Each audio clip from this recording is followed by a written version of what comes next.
শুরুতেই বলতে চাই যে তোমরা বিরাট এক জালিমের অবসান ঘটিয়েছ, কিন্তু এক জালিমের পতনের পর আরেক জালিমের যেন উত্থান না হয়।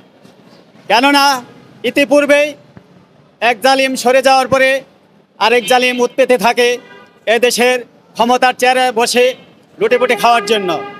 সেজন্য সরকার প্রধান উপদেষ্টা ডক্টর মোহাম্মদ ইউনূস সাহেব এবং তার সদস্যবৃন্দদেরকে এবং সারা দেশের সচেতন নাগরিকদেরকে বলবো, যাতে করে কোনো দুষ্কৃতিকারী, চোর, ডাকাত, সন্ত্রাস এরকম বাংলাদেশে বিশৃঙ্খলা সৃষ্টি করতে না পারে, সেজন্য সজাগ দৃষ্টি রাখতে হবে। আর আমার একটি অনুরোধ, আর সেটা হলো প্রধান উপদেষ্টা ডক্টর মোহাম্মদ ইউনূস সাহেবের কাছে, সেটা হলো টাকা পয়সার মধ্যে যে কোনো প্রাণীর ছবি যেন না থাকে। কেননা এই টাকার মধ্যে প্রাণীর ছবি থাকার কারণে সেখানে রহমতের ফেরেশতা প্রবেশ করে না, এমনকি নামাজ হওয়া না হওয়ার ব্যাপার রহিয়াছে। সেই জন্য প্রধান উপদেষ্টা ডক্টর ইউনূস সাহেবের কাছে আমার অনুরোধ রইল, যাতে করে টাকার মধ্যে কোনো রকম প্রাণীর ছবি না থাকে। আর যারা কষ্ট স্বীকার করে 5 আগস্টে গণ অভ্যুত্থান ঘটিয়েছে ছাত্র জনতা, তাদেরকে আল্লাহর পক্ষ থেকে জানাই শুকরিয়া, আলহামদুলিল্লাহ।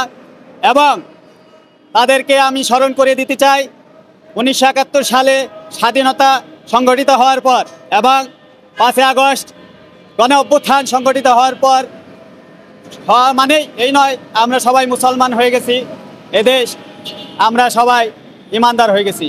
অতএব আমরা ধর্মকে পিছনে ফেলে অধর্মীয় চিন্তাধারায় দেশ পরিচালনা করে মানুষকে শান্তি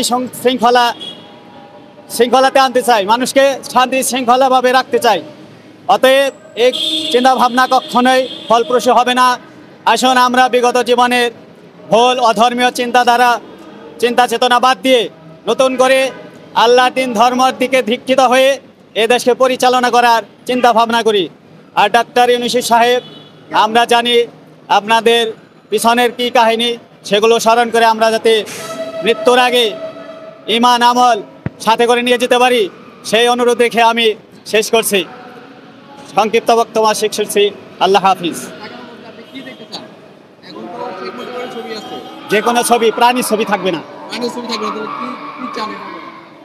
যাতে করে এই টাকা পয়সার মধ্যে কোনো প্রকার প্রাণীর ছবিটা না থাকে। এটার জন্য অনুরোধ, আদেশ না, উপদেশ নয়, শুধু অনুরোধ করলাম। টাকা পয়সা, প্রাণী ছাড়া যে কোনো ছবি থাকতে পারে, হয়তো যে কোনো একটা ফুল বা ফল, এরকম একটা, যেটা উদ্ভিদের ছবি হতে পারে, এই আর কি। আর এই দেশ পরিচালনার ব্যাপারে যারা খাই কোম্পানি কিংবা খ্যাপাটে দলের লোক নয়, যারা খ্যাপাটে দলের লোক কিংবা খাই কোম্পানির লোক, তাদের দ্বারা এই দেশে শান্তি শৃঙ্খলা কখনোই ফিরে আসবে না। আমি মোহাম্মদ আমানুল্লাহ আমান, সাভার আশুলিয়ার সীমান্তবর্তী এলাকার ওয়ালে গ্রাম থেকে এসেছি। মানবতা এবং ধর্মীয় মূল্যবোধ থেকে শুরুতেই বলতে চাই যে তোমরা বিরাট এক জালিমের অবসান ঘটিয়েছ, কিন্তু এক জালিমের পতনের পর আরেক জালিমের যেন উত্থান না হয়। কেননা ইতিপূর্বেই এক